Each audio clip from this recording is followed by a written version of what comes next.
Play. Magandang hapon sa inyong lahat. Ako si Honeyjoy E. Ramos. Magtatalumpati sa inyo tungkol sa kabataan. Isa sa mga salitang na pag-aralan natin sa wikang Pilipino ay ang salitang nabansot. Pag ang isang bagay raw ay nabansot, marami raw uri ng pagkabansot. Ngunit, ang pinakamalungkot na uri raw ay ang pagkabansot ng isipan, ng puso at ng diwa. Ang panahon ng kabataan ay panahon ng paglaki. Ngunit, ang ating paglaki ay kilalang paglaki at pag-unlad ng ating buong katauhan.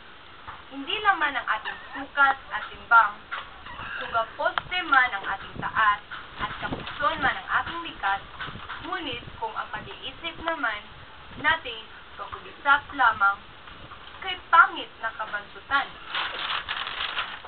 Kung tumangkad man tayong tangkad kawayan at lumilog man tayong bilog tapayan, ngunit kung tayo na may tulad ni Bunjing na di mapakasiwalaan, anong laking kakulangan?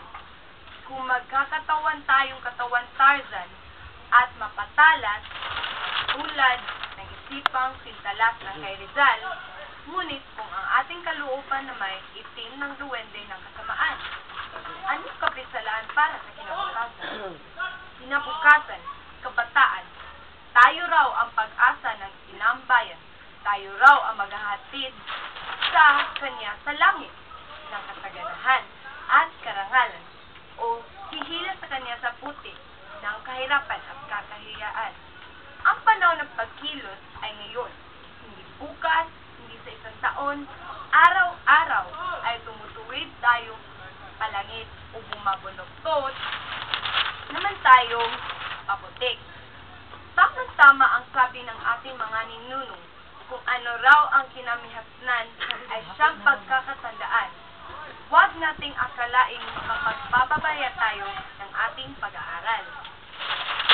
Ngayon at sa araw ng bukas ay bigla tayong magiging mga dalubhasa magpapaunlad sa bayan. Huwag nating akalaing makapagbulublog tayo ngayon sa kalatwaan at kahalayan at sa mahiwagang araw ng bukas ay bigla tayong magiging ularing mga magulang. Kabataan, ang tunay na pag-ibig sa bayan. Ang tunay na nasyonalismo ay wala sa tamis ng pangarap, wala rin sa pagpag ng dila. Ang tunay na pag-ibig ay nasa pawis ng gawa. Salamat.